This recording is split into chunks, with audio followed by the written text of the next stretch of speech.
This Side of Paradise is a brilliant episode, one of my favourite episodes of Star Trek, examining the principles of pleasure and bliss and the dangers of euphoria. This Side of Paradise doesn't just need to be seen as warning about the hazards of positivity-inducing drugs, but about intense happiness in general, induced by romantic love, material comforts, or manicured ignorance. It is a stellar exercise in assessing the limits of Spock's rigidity, the immovability of Kirk when it comes to abandoning his beloved ship, as well as one of the best works of art to deal with the problem of good feeling versus a higher duty, both or either to oneself or to their species or wider organization, Starfleet at large. The genuine despair and helplessness that Kirk is feeling as the crew willingly abandons the ship due to the influence of the spores is so palpable and is one of the most distressing yet passive moments in the series. It is a highly distinct, unique, original tone, incredibly impressive in its balancing of disparate tones throughout. The stakes feel intensely high. There is a feeling of danger and potent threat to the Enterprise as a result of these brain-numbing spores, think body snatchers, but with more openly expressly happy subjects, and all the while this is accomplished without dangerous plasma weapons, fearsome monsters, or anyone being held hostage under threat of violence. It is incredible that the script is able to conjure such a tone, but where the substance is really delivered is via the superb execution, excellently directed, terrifically performed, and effectively scored. This Side of Paradise is on my shortlist for the very best episodes of Star Trek in any of its series. And during all of this, it manages to be wholly funny as well, with one of Nimoy's most enjoyable turns as Mr. Spock, without question.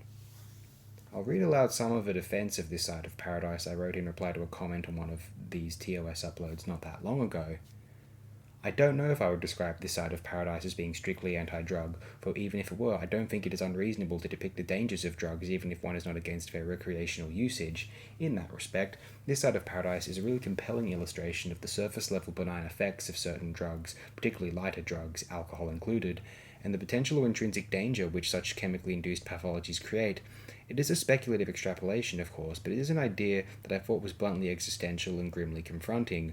Also, for what it's worth, we have to remember that the spores are not consumed voluntarily by its subjects, so it more so potentially poses the idea that a non-consensual light high could be incredibly dangerous, or how an alien entity could make one enjoy servitude. The spore subjects in this episode are a lot happier than the famous pod people, which makes them uniquely unnerving.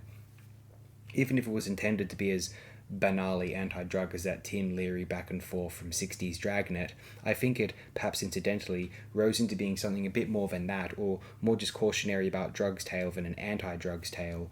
Actually, in regard to anger dissolving the effects of the spores, it is not an inaccurate, perhaps analogue for how the effects of certain countercultural drugs could go wrong and awry, and how that so-called peacenik hippie culture went from passively countercultural to sometimes violently counterculturally over the next 10-odd years. I mean, that comparison could be and probably is entirely incidental, but I find it apt that strong anger dilutes and disintegrates chemically induced feelings of bliss in this particular episode, as states of strong emotion composed for the sake of bliss are hijacked by strong negative emotions as opposed to positive emotions, leading to the infamous bad trip, as it can when people manipulate their own neurochemistry in our world, or adopt certain non-confrontational belief systems which so abhor confrontation as to become diluted and pro-confrontation in order to end any more unjust violence.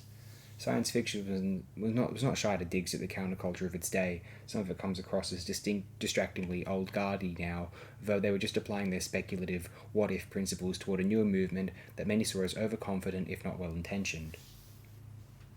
That's the end of that. If the question of whether depression is logical has ever arisen in your mind, I imagine it wouldn't be difficult to see the great accomplishment and existential terror which permeates throughout the runtime of This Side of Paradise.